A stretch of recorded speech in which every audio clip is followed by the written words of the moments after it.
Hi, everyone. I have missed you. How are you? I am Reverend Dr. Sherry Palace, and you are watching Fireside Creators. I took 2 weeks off, so I feel like I've been gone for a million years, and I am so happy to see you guys. A couple housekeeping. Remember to register with StreamYard so I can see your name, unless you want to remain anonymous. That way I will know who I'm talking to and it will show your name in Facebook. If you are watching on YouTube, go ahead and hit that subscribe and like button for me. I appreciate your support. And I should be able to see your names on YouTube. We have another phenomenal panel today. And I don't even want to open up without saying thank you to them and to thank you to Steve, as well as some normal housekeeping stuff. This is a safe space. It is a space of respect. And first and foremost, Islam is an Abrahamic religion. So is Judaism and so is Christian. We all worship the same God. A lot of people struggle that it is in Islam, it is referred to as Allah, but that is just a different language for God. So I want to make sure that's clear and that we cover that in the beginning. So we're starting on a base of knowledge, and then we can go ahead and learn more the more we go.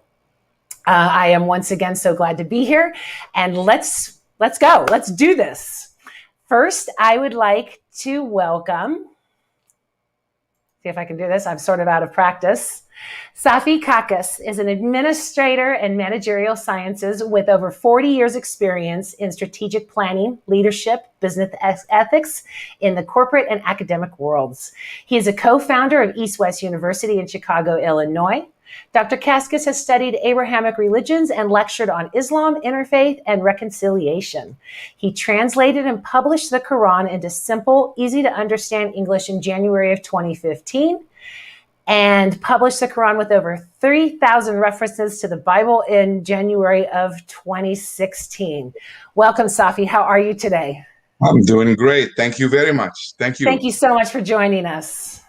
I'm glad to be here. I'm honored. Thank you. Next is Ani Zonneveld, is a writer and songwriter, founder and president of Muslims for Progressive Values. Its mission is to insulate a culture rooted in human rights in Muslim societies. Ani is a strong supporter of freedom of expression and of conscious and women and LGBTQIA plus rights. Ani promotes the values of the United Nations by challenging human rights abuses in the name of Islam and by offering an inclusive understanding based on universal human rights and justice. Welcome, Ani. How are you today? Good, fine, thank you. Thanks for having me. Thank you so much for joining. And last but not least, we have, where are you, Steve? Steve Slocum. Oh, sorry about that. Hold on. I've got another program loading. Steve Slocum was a deeply committed evangelical Christian who lived with his family of 5 in Kazakhstan for 5 years as a missionary in the 1990s. When the leader of the missionary team eventually revealed himself as a malignant narcissist, Steve and his family suffered severe religious abuse and trauma, and Steve's son, Andrew, ultimately took his life. Steve has been reconstructing and focusing on,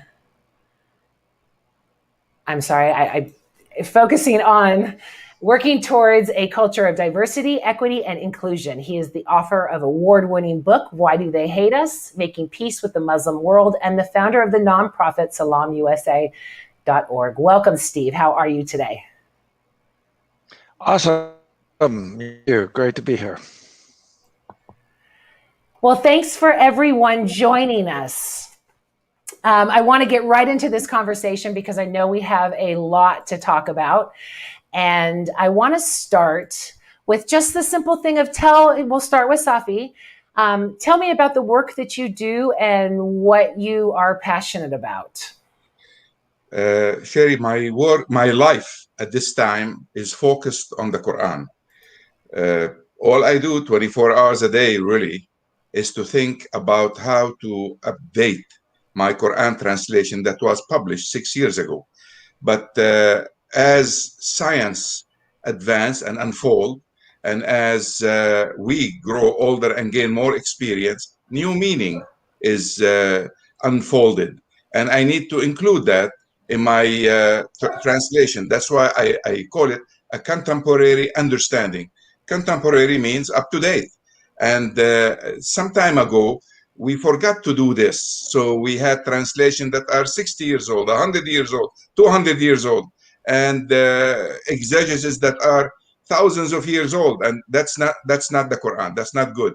In order to understand it, you have to read it today with today's eyes. This is basically what I do.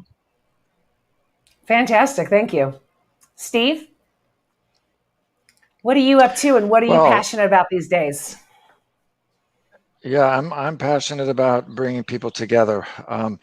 Based on my background as a former missionary in the Muslim world, and my subsequent kind of withdrawal from that whole ideology, that colonialist ideology, that I need to take what I believe and spread it to everyone else. I'm more passionate these days about bringing people together, and encountering all of our diversity through the telling of our stories.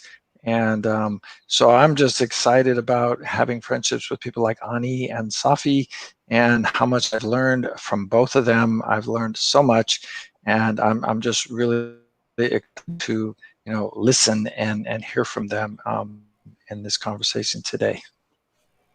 Thank you. Thank you so much for being here. Ani. Yeah, so to continue, what I do is inculcating a culture of human rights in Muslim societies. And so as Safi is reinterpreting and updating the interpretation of the Quran for the Muslim public knowledge, what I do is basically take that knowledge of scholars of Islam and basically apply it to daily life, because if it's sitting in a book in ink, it's not relevant to people's lives. And so how do we take the interpretation of Islam that is with the prism of the society that we have in the 21st century and make it relevant to Muslim and non-Muslim lives? Because obviously we don't live isolated in our society, particularly in the Western societies where we are very much part of each other's lives. So that's the work that I do. Well, thank you for doing so. And, I'm going to stick with you, Ani. What, in your opinion, what is the most important things that are happening in the world of Islam today? Well, I do a lot of work in Muslim societies, and including in Africa and the Middle East, and also the work that I do at the United Nations. And there is a real desire within Muslim societies themselves to advance human rights, women and girls' rights, and in some cases LGBT rights, because they know that the Islam that has dominated their societies in the last 25 years is unsustainable, is suffocating, is brutal, and it's a disabler. And Islam is supposed to be something that lifts you up out of oppression and frees you. It freed me out of the shackles of misogyny, the misogynistic interpretation of Islam that is very much rooted in culture. And so when there's, for example, I'll give a concrete example. When child marriage or forced marriage is being justified, oh, that's Islam.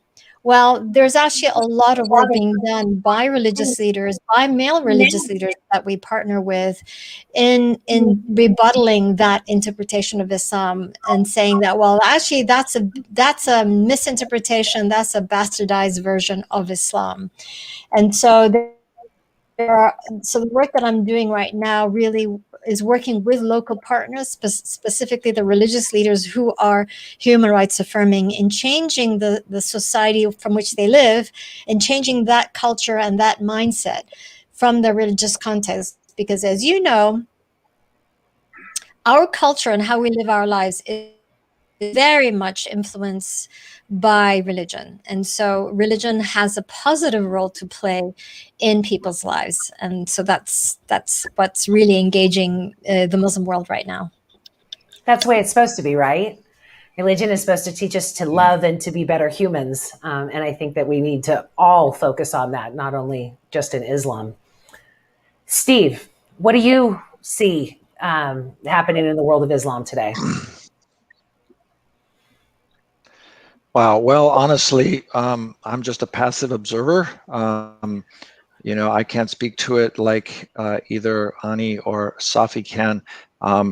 But I do see, and I wrote about this in my book, that a soul of Islam wants to emerge, that is modern, that is taking advantage of the academics and the intelligence that we have as humans, and that adapts these deep, powerful teachings that came out of the desert of Arabia 1,500 years ago, and which were revolutionary. These teachings were revolutionary at that time.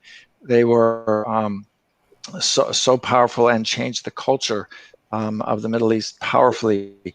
And so we need that same mentality in our culture today, this revolutionary understanding of the deep foundational principles of humanity that are embedded in the teaching of Islam.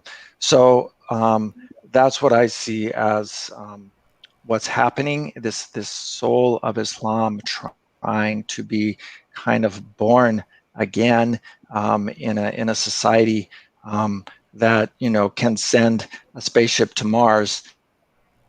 What does Islamic society look like in that society? So again, I need to say that of course I'm Muslim. I haven't been I don't have the background of being born into a Muslim culture, so I can't speak to it nearly as accurately as Ani or Safi can. But those are my thoughts as kind of an outsider with a little bit of knowledge. I appreciate your view, Steve, because you come at it as a former, we'll say, Christian missionary. So you come at it as far as an outside view, but also with one of respect and honor. And I really appreciate that. And I just have to say, Muhammad, peace be upon him, was considered the first feminist, right? So it's not too far out of the realm that things go back that way. Safi. Yes, ma'am. In your opinion, what are things happening right now? Look, the Muslim world is such a wide space that we cannot really put it all in one sentence and throw it like this and give you an intelligent answer. I'll start, let's say, from the border lines of the Muslim world. Let's take North Africa. North Africa is really struggling to be reborn, like Steve said. Libya is in shambles. We caused that shambles. We Americans caused that shambles. We got rid of Gaddafi. Revolution took over. Chaos took over from that revolution. And we had all kind of anything you want to call. It's open for all. Anybody can do anything they want over there. And we contributed a lot. United States contributed a lot into doing this. We move eastward to Egypt. Egypt right now has a government. Looks like it's moving forward. Actually, it's almost a military government. I mean, again, with our encouragement, ours means American encouragement, the military removed the freely elected government over there. And now the military is in charge. In the meantime, that same military is closing on Gaza from one side, which is part of where the Palestinians live in a large open prison, and Israel is closing on them from the other side. You cannot go into Gaza, you cannot come out of Gaza, because the Egyptian on one side, on the southern side, closed the border, and the Israelis on the rest of the borders are closed. Even the sea is closed. You cannot take a small boat and try to leave somewhere. You're in a jail. And this will lead us to the Palestinian-Israeli conflict, which is still alive. And I'm personally for peace for the Israelis, peace for the Palestinian, and for peace generally, in period. You know, I don't want to take anybody's side, although the Palestinians are occupied people and the Israelis are the occupier. Still, we want what's best for all of them. We want them to get together. And I like for them to have what we have in this country, in the United States, one person, one vote. If we can have this, and if we can have pluralism, where whether you are from a Jewish origin, a Christian origin, a Muslim origin, but live in that land, should have equality. You move northward to Lebanon and eastward to Syria and to Iraq. They're in shambles. We almost have Iranian occupation in those countries at this time. They're under the Iranian management. In Lebanon, we have Hezbollah. In Syria, we have President Assad, who in a civil war killed over 200,000 of his people.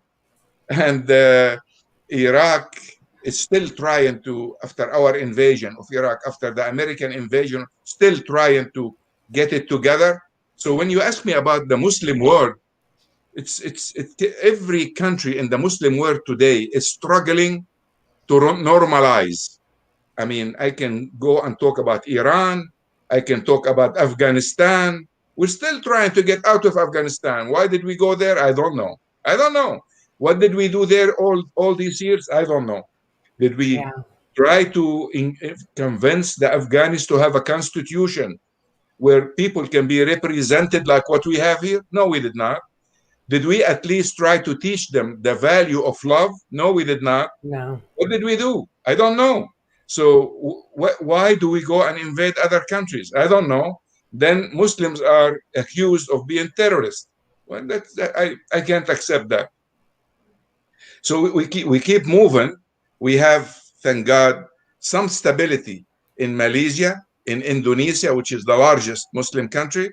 And I just delivered a lecture to 3 Indonesian universities, which is a Muslim majority country. But those 3 universities teach Christianity and teach Islam.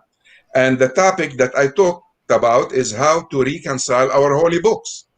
So I was very interested in talking to these people. They were PhD students, and they were very interested apparently in my lecture. They want me to go back again. So, nice. You know. Congratulations. Thank you. So the Muslim world, like Steve said, is trying to be reborn again, you know. And like Annie said, they are interpretations on the ground that are antiquated. Most of them are false. A lot of them have nothing to do with the 21st century. And it's up to us individuals at this time and to people like you that are putting us, you know, in the public eye to try to change this status quo that cannot lead to anywhere. It's a dead end street. We just need to offer contemporary resolution to thousand-old problems that we've been facing. This is it. This is where we are today. Well, and it's a lie of hate, right? So that lie perpetuates and adds more hate on top of it when it is a lie, because if we are looking at facts, those dispel the lies, right? You know, if we're looking at Islamic terrorism, there hasn't been anywhere near the opportunities or the incidences, rather, that we've seen with white supremacists, you know, anti-Semitics, all of these types of things. So to eliminate the hate is going to be the first step of love. To eliminate the misinformation is going to be the first step of unity. So that's what I really hope that we accomplish with this chat tonight. And Islam is distinct from Christianity in that it sanctifies not only the words of Muhammad, peace be upon him, but also the cultural practices of Muhammad and his original followers, peace be upon them. These practices are known as the Sunnah and are contained in the writings known as the Hadith.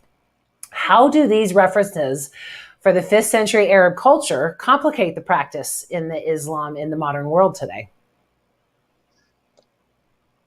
I'll start with you, Safi. Okay.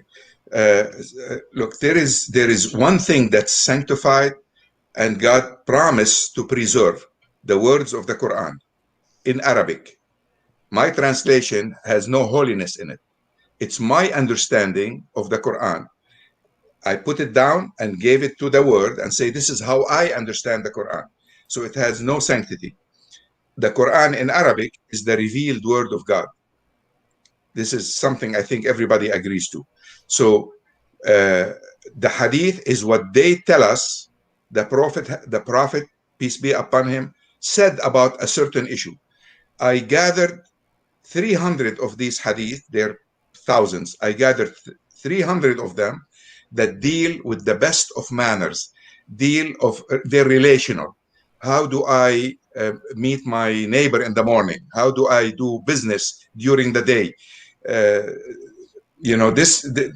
Those 300 hadith, I was surprised to find out that I'm the first that gathered them in one book.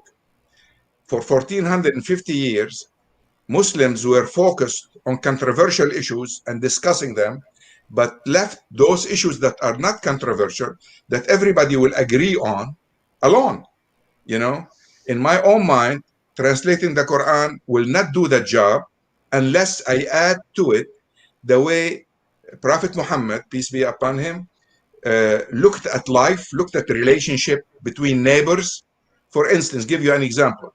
He said, you will not be considered a believer if you go to sleep knowing that your neighbor is hungry. So this is the kind of your smile when you meet someone is considered an act of charity. This kind of things, if you take Jesus' teachings and compare them to the 300 sayings of Muhammad, peace be upon him, that I gathered together in one book, they're almost the same. And what Jesus taught and what Muhammad taught in those 300 hadith and what the Quran says have no contradiction.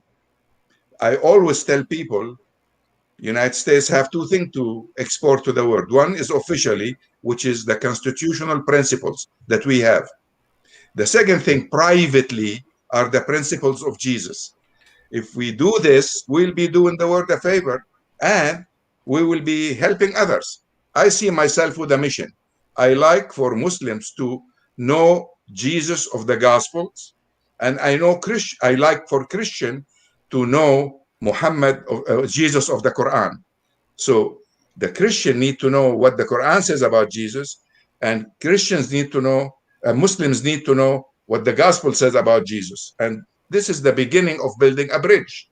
Yes. This is how we move from where we are to where we like to be, to become truly a pluralist country in the United States.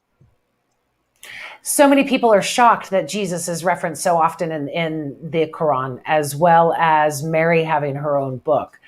Most people think that the religions are so divided that there wouldn't be that commonality. And that's why I'm really glad you guys are here today.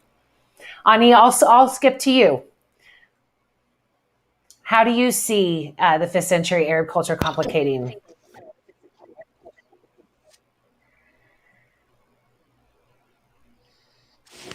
Ani? Yeah.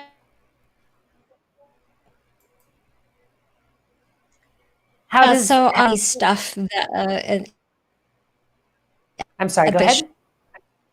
Yeah. So for example, I'll give a concrete example. Even here in the West, for example, when we do prayers, it is often assumed and it is always mandated that you have to pray in Arabic for your prayer to be accepted. That is sort of the cultural interpretation of Islam, because that has been the way that it has been prayed. What we like to do is like, well, the thing about it is that it also says in the Quran that you should pray in your mother tongue.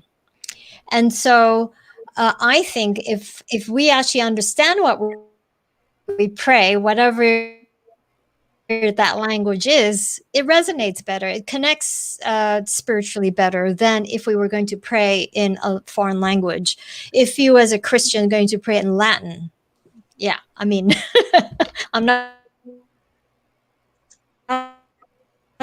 sure that would really resonate with you, right? You're just memorizing and reading that emotional connection. That would be one example as far as per your question of the complication of the practice of Islam based on these the hadith, and the hadith was written a few hundred years after Prophet Muhammad died. The fact that Safi collected, there are some really beautiful hadiths, you know, like the smile is a charity. Even when it comes to slaughtering animals, for example, make sure that their fellow kinships don't hear them screaming in pain. I mean, there's a lot of environmental and really humanistic belief system of Prophet Muhammad. And so I think this is one of the areas that is really crucial that we are missing, strip away the cultural stuff. So I think that I only have a reference as an American, but I find that Americans are really ignorant when it comes to translations. Like so many people saying that Allah does not mean God. It's different in everything. If the language is different, it has to be wrong as opposed to, so if you understand the words, it's not. And I encountered that a lot in reading of Buddhism and Hinduism because of their chanting and their mantras and everything like that. And I was told as a Christian and an evangelical being raised that they were evil, and it was just a different language. There was purity, there was peace, there was kindness. But because if we don't understand it, it must be bad. Americans are really quick to put that label on it. Steve, do you have any input on this question? Well, the only thing I can say, again, as you know, as a non-Muslim and as an outsider who's only, I mean, I lived 5 years in a Muslim culture, but again, but the thing that affected me the most profoundly is, and the thing that I think a lot of people miss, especially Americans, is that the things that Muhammad brought forth in that time, the pre-Islamic Arabic culture was polytheistic, and it was in many ways, it's not a lot different than our present oligarchic culture that the rich, suppress the poor and the weak, and Muhammad was, compared to, say, modern Western culture. Of course, Muhammad was not, on the cutting edge of changing that culture, but he was on the cutting edge of changing the culture of that time in very, very profound ways. So that's the respect that I gained for the Prophet of Islam, peace be upon him, and for Islam itself, in terms of the culture of that time and how he changed that culture. And most people don't realize he radically changed the culture that was in existence at that time. I don't think if he didn't, we wouldn't be speaking about this. That change is why we're still talking about it now. Safi? Yes, ma'am. I want to do several comments, if you don't mind. Go right ahead. First of all, the question you posted on the screen talked about 5th century compared to today. Islam is the 7th century. Just okay. We don't want anybody Sorry to about that. raise that issue. You know, I've seen it. It's the 7th century instead of the 5th century. Number 2 is a comment that Annie made, which is a perfect comment. Her comment were a language. If you speak in your own language, you will relate to what you're saying more effectively. I want to add to what she's saying one thing. God knows your heart, even if you don't speak. I mean, you can just stand there and think about what you want to say. That should be sufficient. So let's don't make a huge issue. Who make those huge issues? Scholars of Islam, so-called scholars of Islam, and imams of various mosques. They want to lead, so they want to control. So they tell you, unless you pray in Arabic, it doesn't count. Well, I don't know if it counts or doesn't count, but my brain, who God gave me, tells me it doesn't matter. Because I think God speaks a lot of different languages. He even understands telepathy. There you go. Just have to think it and he'll understand it. So let's don't make an issue out of what language, especially that we have 30,000 converts in the United States on yearly basis. They cannot learn Arabic right away, at least, and they can pray any way they want to pray. It's between them and their creator. This is one comment. The second comment is the influence of Muhammad on his community. What's obvious is that most Arabs were idol worshippers. Some of them were Jews, some were Christians, but they had not the same Christianity that we know today. They were not evangelicals. They were not Baptists. They were not, Catholics. They have different sects of Christianity.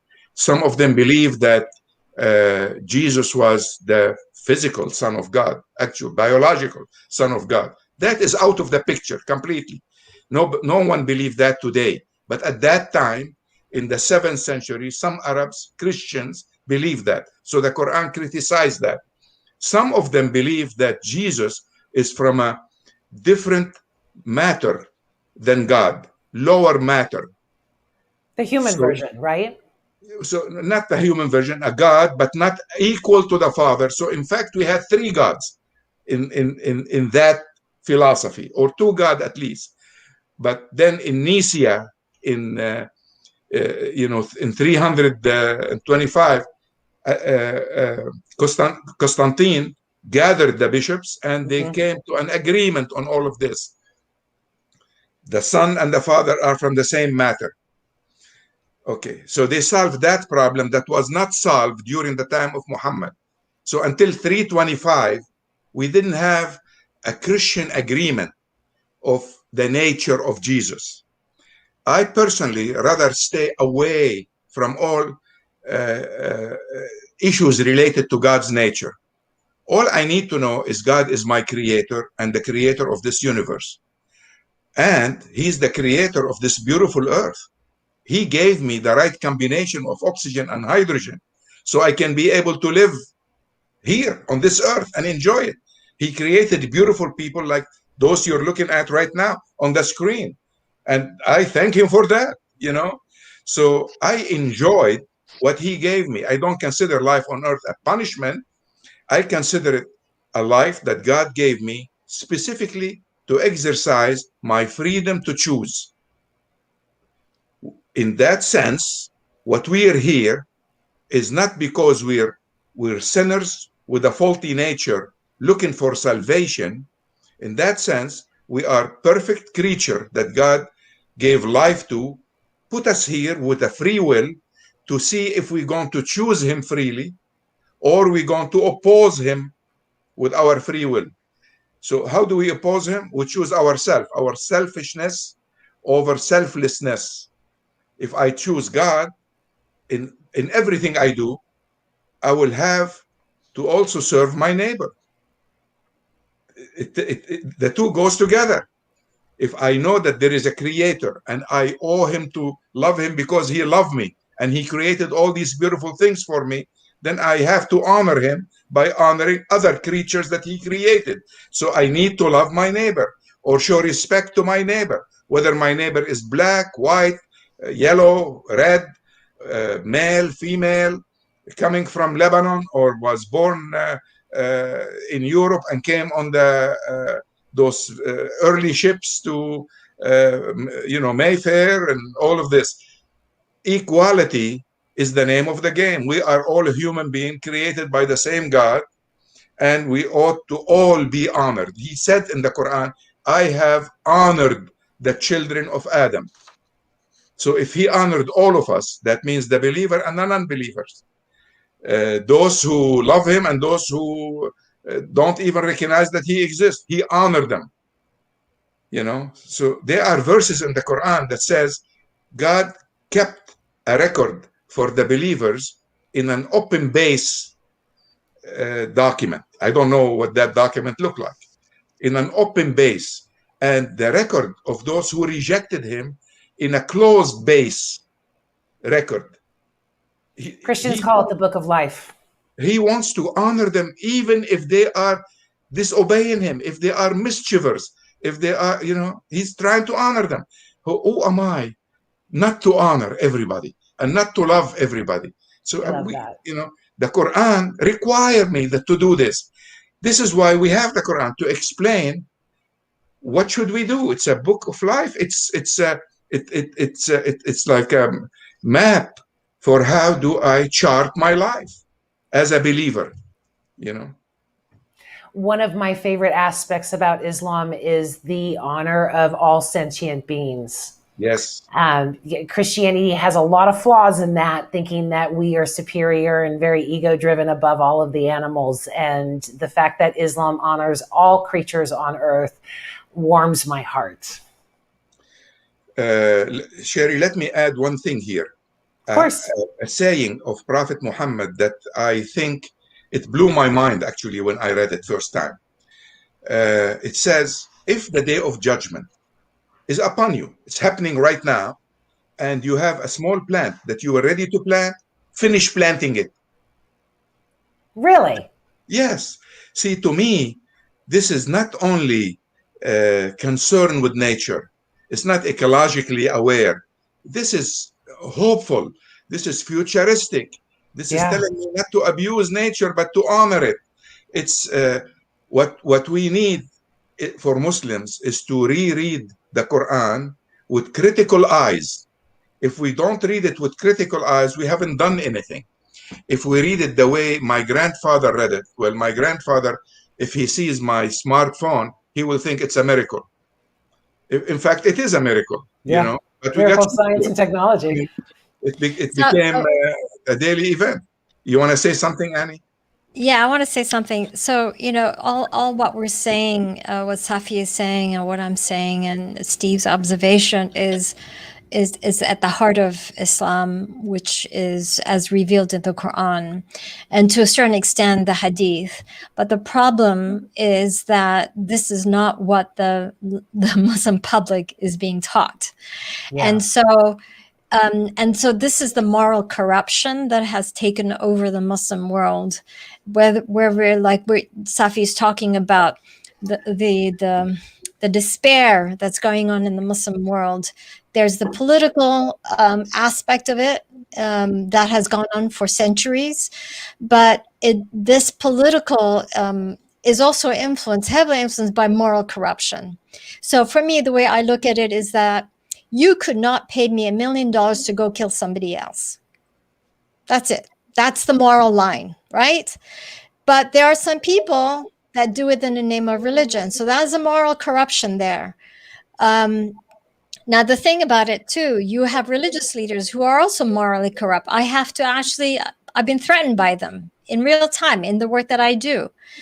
Our partners on the ground are threatened, have been poisoned, attempted killing, because they're promoting the real truth about the Quran and not this political, oppressive interpretation or bastardization is what I call of the Quran. And so this is what we are really up against, the moral inclusivity as the Quran has revealed, or the political agenda from which Islam has been usurped for its purpose. So, when I look at I'll use child forced marriage as a simple example. Like here in the United States, we have issue of child forced marriages, not just in Muslim societies, but also in conservative Christian and Jewish and other communities. And particularly so if the child is a girl and is discovered that she's a lesbian, then she is definitely going to be forced into marriage. And that happens in the United States as well. And in the refugee camps in Jordan, you have a lot of Syrian refugees there. The young girls are being married off to the rich suitor from the Gulf states. Now, who are these imams that are marrying the girls off against her free will? This is the moral corruption that's happening within the religious leaders that we have, the religious institutions that we have, and the religious teachers that we have.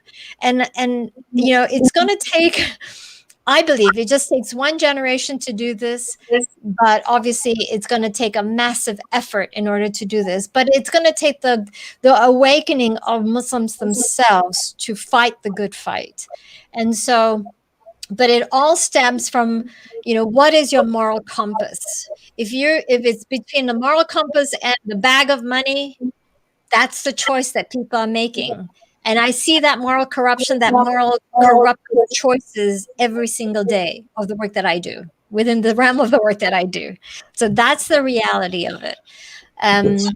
I mean, everything that we're teaching or that we're sharing today is the beauty of Islam. I decided to relearn Islam for myself after 9/11, but I made a promise, what we call in Islam or in Arabic, there's a word, it's a beautiful word that really actually now is being used in many secular practices as well, and that is your intention.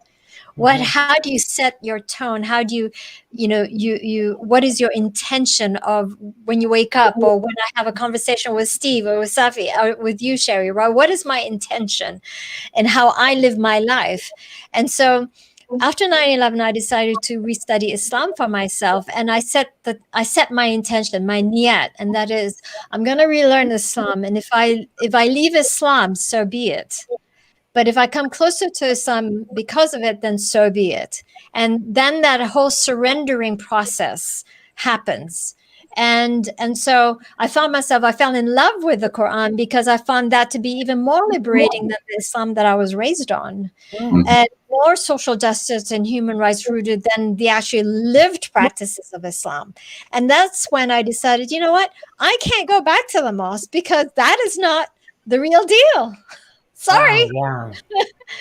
And so I studied Muslims for progressive values, but that was the impetus, the right to choose to believe or not. That's in the Quran. The fact that God, the word of God in the Quran says, you as a human being, you've been created with the capacity to think. Use it. Think. It's Use your brain. So many times, right? And yet our religious leaders are saying, you are not allowed to think. I will tell you what the Quran is saying. You have no right to read or interpret the Quran for yourself. And that's why a lot of Muslims have not read the Quran. They don't understand it. They know how to read it, but they don't know what they're reading. So there's what is changing is that more and more people are becoming educated. More and more people are going to school and are learning how to read. But you will see that the majority of American Muslims, 72% of American Muslims don't go to the mosque. Wow. That's a shocking number. And that is because we are educated, we know what the Quran says, and what is being practiced in the mosque does not reflect the real teachings of the Quran. So why should I perpetuate this patriarchy? That's what's really happening in the United States. Kirsten took the words out of my mouth in saying that in every faith there are people in power. And that's one of the things that I find really interesting about this is, sorry, my dogs are, who knows what they're barking about. My little coworkers. But whenever you get the power and greed in any type of religion, you're going to have these problems. And I hear the same things in Christians. I hear the progressive movements there. And I think for at least one thing that I have always found is that the smaller we make God, the bigger we feel. So if we feel like we need to take, justice into our hands as opposed to God, then we are making God smaller and us bigger. And so many people of faith shrink God into that he needs our help to do everything. And I think in doing that, we not only corrupt the faith, but we also implement our ego more, and we create division, and we assume that we know what's best. And that's across every religion. And I'm really glad that was pointed out today. But there are ways we're getting a change things. Sorry, go ahead. There are ways to change things around. Remember, we have rights here. Everywhere in the world don't have the same rights we have here. I don't know any Muslim countries where Muslims are free to speak and to meet and to express themselves freely like we are here. So let's call a spade a spade. Yes, what Annie talked about is happening. It's real, but we're changing that. This program is part of the change that's happening. I have 15,000 followers on Facebook.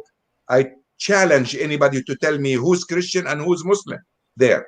Over the years, I was able to build some bridges and explain what Islam is the way I understand it. And this understanding, if I receive 1,000 comments on something, that means there are more than 10,000 who read it but did not comment. Change is happening.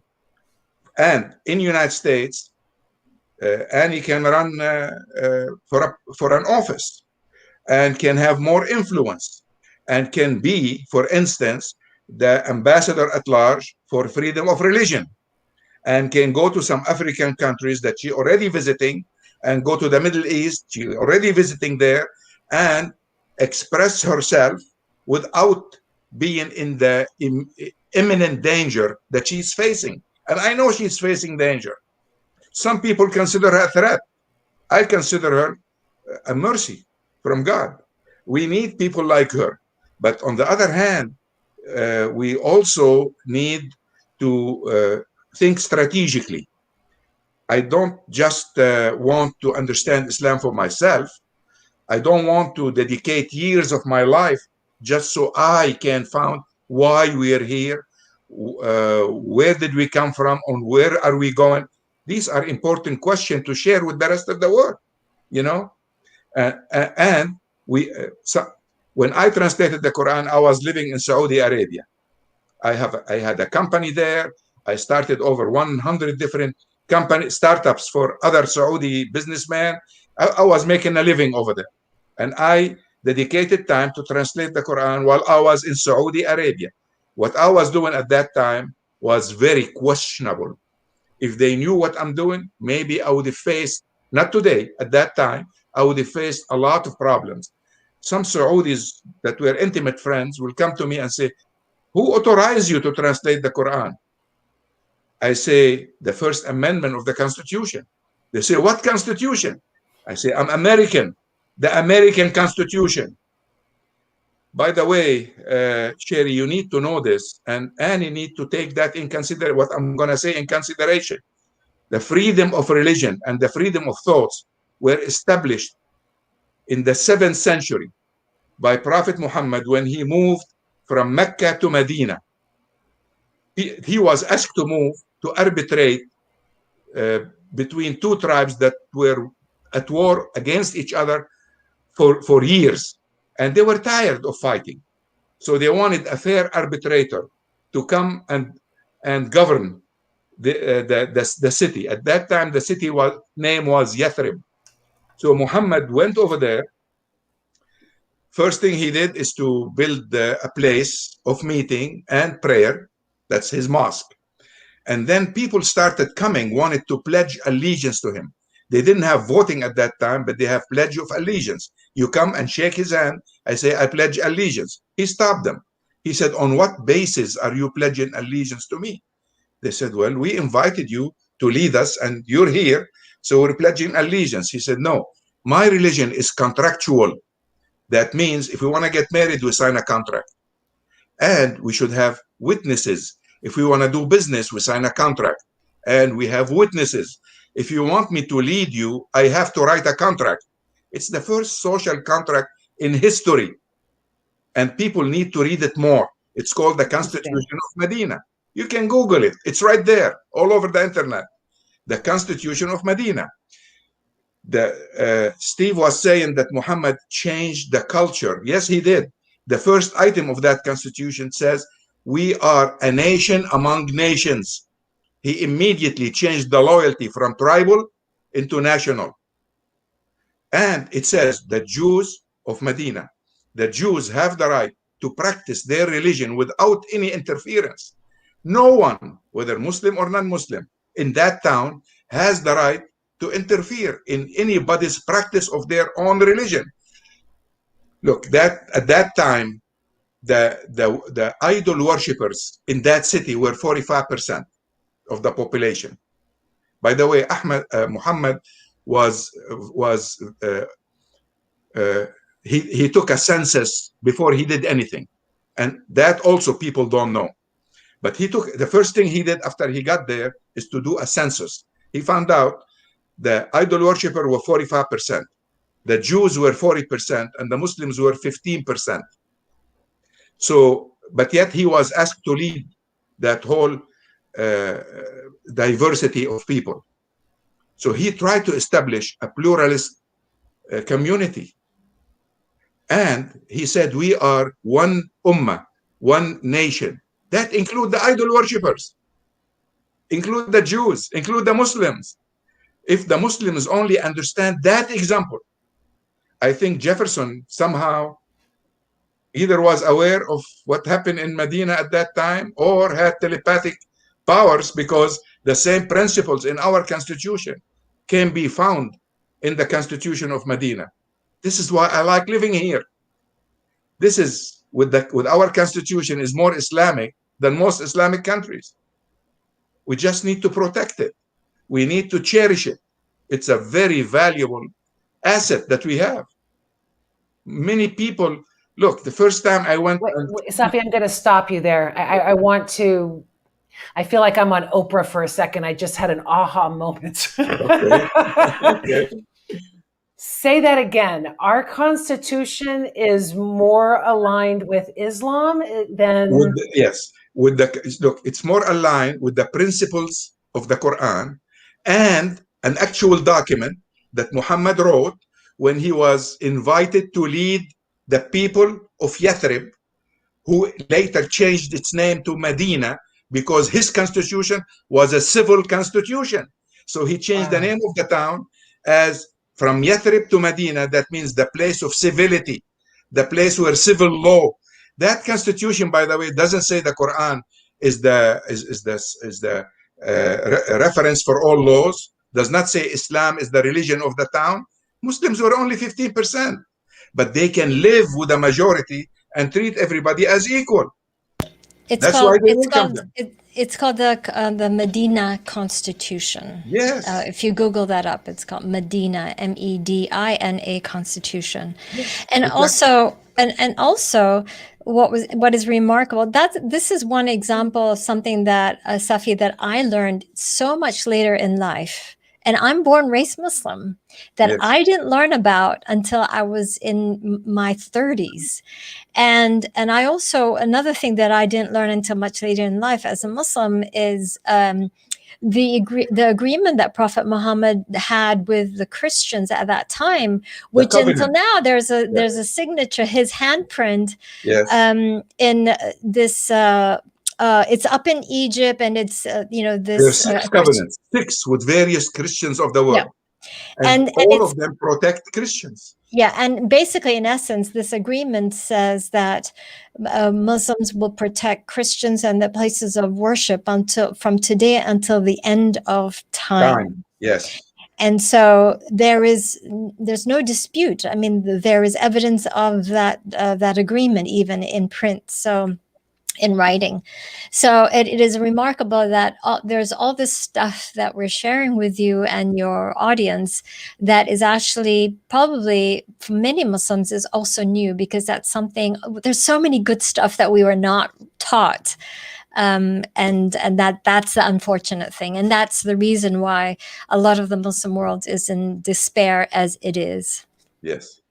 Well, Annie, I by think the way, that hopefully with this, with Trump, if there's anything positive to come out of it, would be to see the flaws in Christianity, and that it's, I think before Trump that Christianity was kind of like this, on the hill, golden thing, flawless type of thing.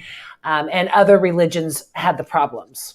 And I think that in the last 5 or 6 years, at least, it's more, out in the media. It's more widely spoken about all of the problems within Christianity, all of the corruption, all of the greed, and all of those things. And so to judge any other type of faith from a Christian standpoint is not only hypocritical, it's bigoted, and it's also against everything that Christianity is supposed to stand for.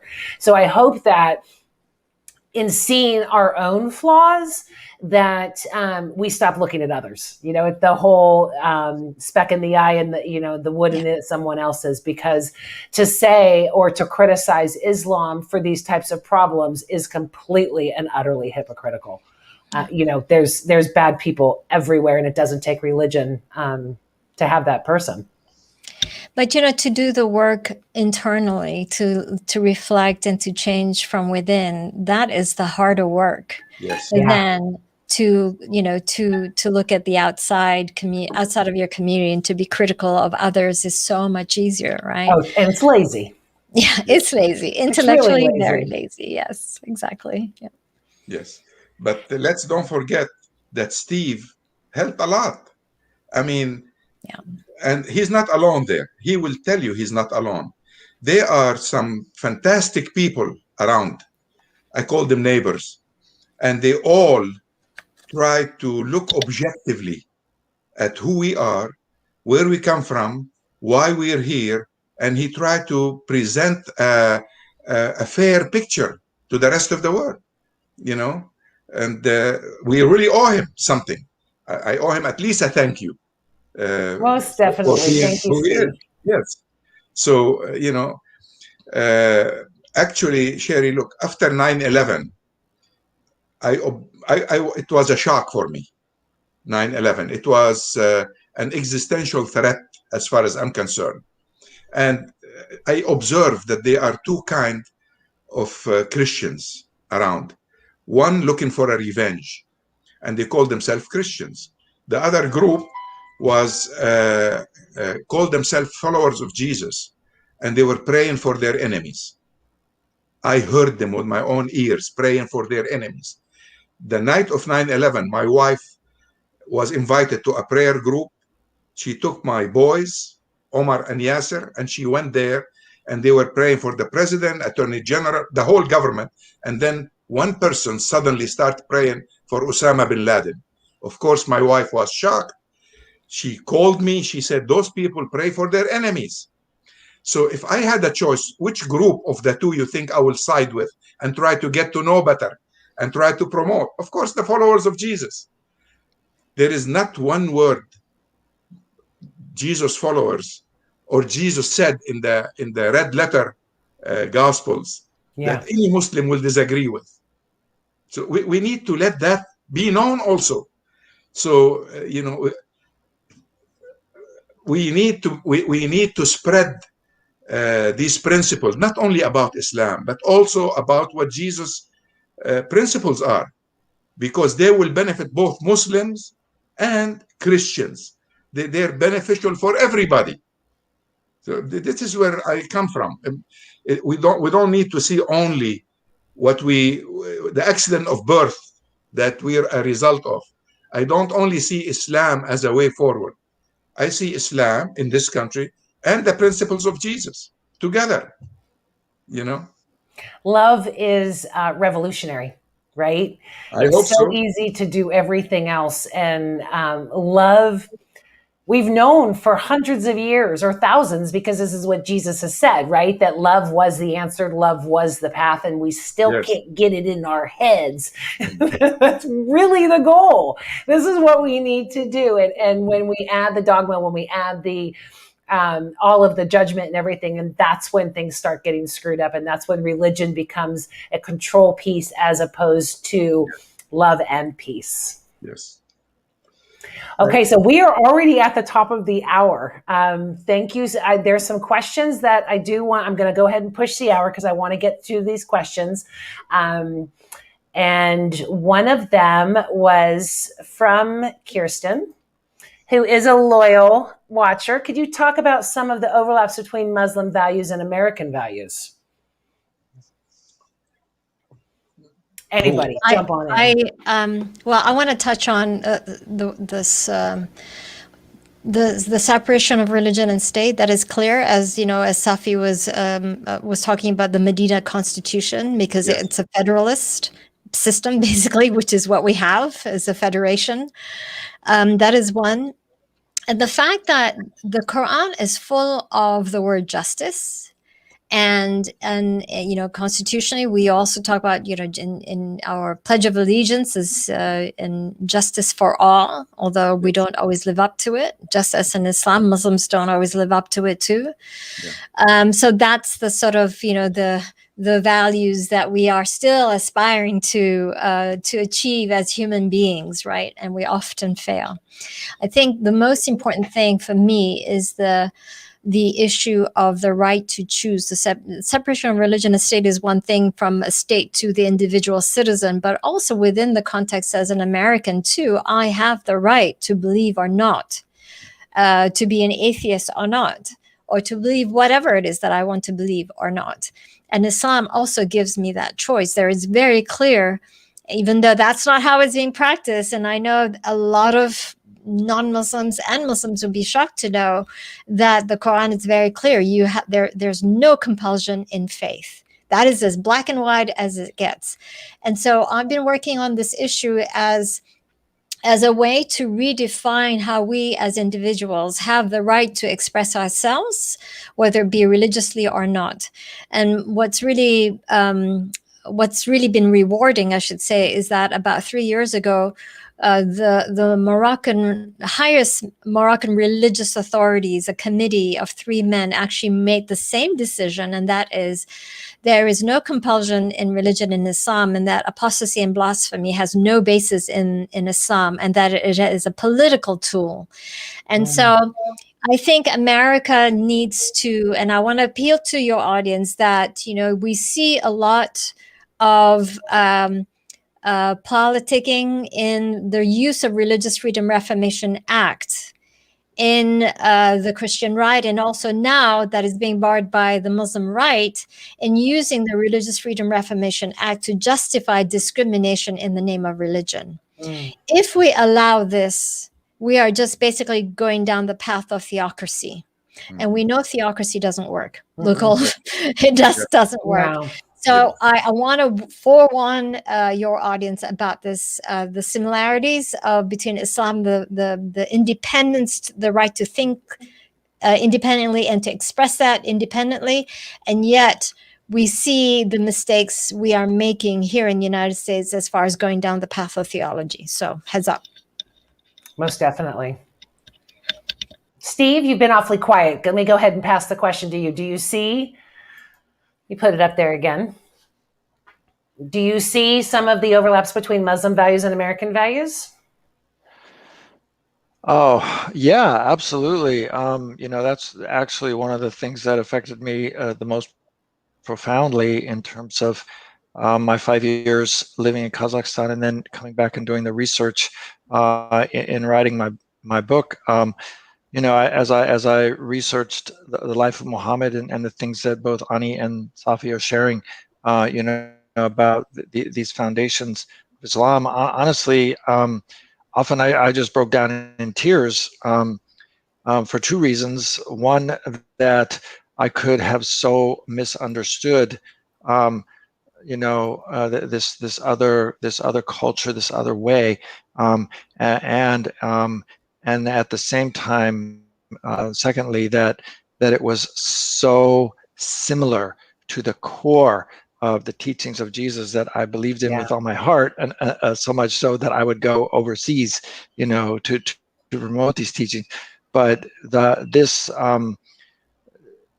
common humanity, this common depth, spiritual truth, that was the same, and that even though it originated very close together, what I was accustomed to was the Western version of Christianity. But even so, even though they were so far apart as far as Western Christianity and the Islam of the East, so to speak, that they were so close together in heart and in their fundamental foundation, that it was very easy to see that the confusion came on both ends of it, from culture, from Western culture, and from the culture of Islam, and that this was the clash.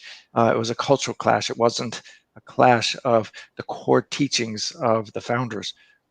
So yeah, it was very powerful for me. I definitely politics. The body politic will kill us all, I think. Safi, do you have any comments on this before we close this show and move on to our VIP after party?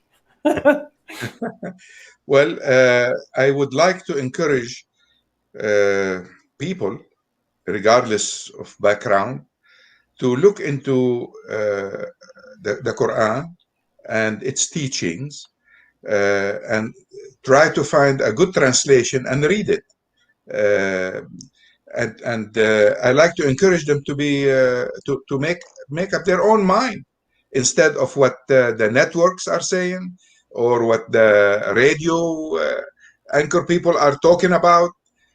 I've never heard anything on the radio that's positive when it comes to talking about Islam. It's amazing.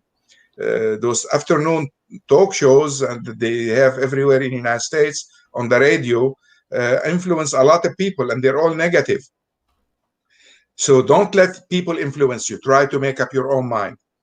And let me plug a little bit my translation. I have it available. You can download it. It's on the internet. You can go to my website and download it. It's free and available. What's your website, Safi?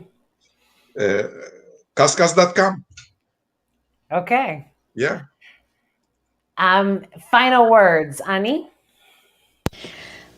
We talked a lot about love and mercy and compassion as being at the heart of all faith traditions, and the similarities between Islam and Christianity, and Safi and I, and particularly me, my frustrations of the moral corruption that plagues the Muslim societies. So what I've decided to do in this COVID days, since I was grounded from traveling, was me and an early child developer friend of mine. We co-authored and co-designed an inclusive Islam curriculum rooted in human rights for children. Yes. And so I'm really excited about this, because that, I think, is going to, what I hope will be what I can leave as my legacy for the next generation, so that Muslim children, and particularly Muslim children who are of mixed heritage, there's a lot of Muslim families who are married to non-Muslim partners. There really is no mosque for them to go to as mixed faith, to learn an Islam that is inclusive and loving and compassionate of all faiths. And so I'm hoping that this curriculum will be that for them, but also for just Muslim children who, what I hope at the end of the day, they will be proud to have that Muslim identity, because it will show an Islam that is really truly, that is of compassion, that is environmental friendly, that is what we call even ecotherapy, where do you, so it's all these beautiful things that we've been talking about, but for children, all these complicated philosophies, but for children. So, do you have a release date yet? Yes, it'll be first week in July. The best thing is to just follow us on Facebook, or follow me on Facebook, Annie Zonneveld, and I'll be sharing and making my announcements there. Fantastic. Congratulations. Thanks. Steve, final words? Yeah, I have an exciting new project we're working on. We've had several groups come together now. We're bringing groups of intentionally diverse people together from across the spectrum of all the facets of human diversity, and coming together in small groups to share our stories and experience mutual validation around those stories. It's a project called Real Friends, Real Community, and you can learn about it on our website, salamusa.org. And I'd love to have anyone else be a part of it. Fantastic. Thank you. And Safi, I assume that those were your final words, but let me go ahead and give you one more chance. I'm very thankful for you and for Steve and for Annie. This is a beautiful program. I'm going to start following it. I'm sorry I didn't follow it before. I'm going to start following it, and I will tell my friends on Facebook and people that follow my page to start following your program. It's a great program. Thank you very much. And I want to say to you guys what an honor it was to have you, and what a fabulous representation you both are for your faith. Thank you. It is truly a gift and a blessing, and it is so nice to meet you. Thank you. I'm going to kick you guys backstage. Go ahead and stay there, because I'm going to send you the link to the VIP, and I will sign off with everybody else. So say your goodbyes before I kick you on backstage. Bye. Another great show. I love these. So one of the things that I forgot at the beginning was, if you like the show and you want to support me, I would appreciate it if you did. Go to sherrypalace.com and click the support button, and there's lots of options for as low as $3 a month. And then you can go ahead and join our VIP session that we're going to hop into now. I want to thank the people who already supported me. And because they are rock stars, as their name goes across. We've got Ruth, Amanda, Michelle, Tim, Roman, and Kirsten. You guys rock. Thank you so much for your continued support. Next week is on paganism. We have 3 different forms of it: Hinduism, modern, and then naturalistic, I believe. So it's going to be another great conversation. If you want to join in the VIP now, I will check my email, and you'll get a code so you can get the VIP experience and get to talk with Safi, Ani, and Steve one-on-one and come on camera. You guys are wonderful. It was so glad to be back. I'll see you next week. Love you. Bye-bye.